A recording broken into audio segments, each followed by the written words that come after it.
Namaskaram guys! So ngayon nga pala is madaling araw na. Nagutom nga pala yung asawa ko kaya naman ayan lumabas nga siya ng bahay. Sabi niya dahil wala nga daw makain sa loob ng bahay namin kasi hindi daw nagluluto yung Indianang Pinay nyo. Kaya naman nagpumilit nga ako sumama sa kanya dahil alam ko talaga na hindi niya ako pinapayagan lumabas sa mga oras na to. At ganito nga pala yung itsura dito sa lugar namin sa India tuwing madaling araw na is wala palang mga sasakyan or kahit mga tao na nasa labas. At ayan nga 12:51 AM na nga at buti na nga lang meron pa nga nabukas na mga karinderya dito sa amin. Yung karinderya na to sabi ng asawa ko is panggabihan nga lang daw sila. Kasi merong ibang mga tao na galing sa bar na nagugutom o di kaya sa travel. Clam.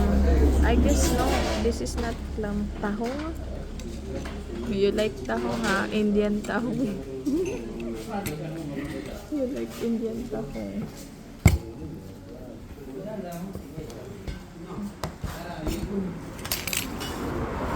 I will not eat that.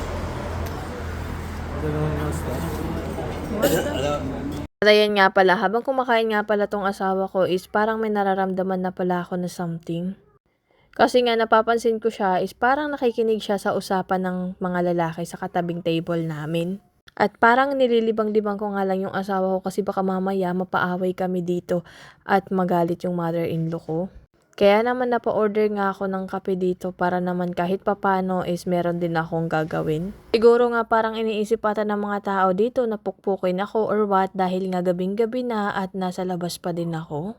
Kasi nga parang bihira lang dito yung mga babae sa labas. At buti na nga lang medyo napigilin ko yung asawa ko dito kasi kung hindi ay nako baka napaaway na kami rito at lagot talaga kami sa mother-in-law ko.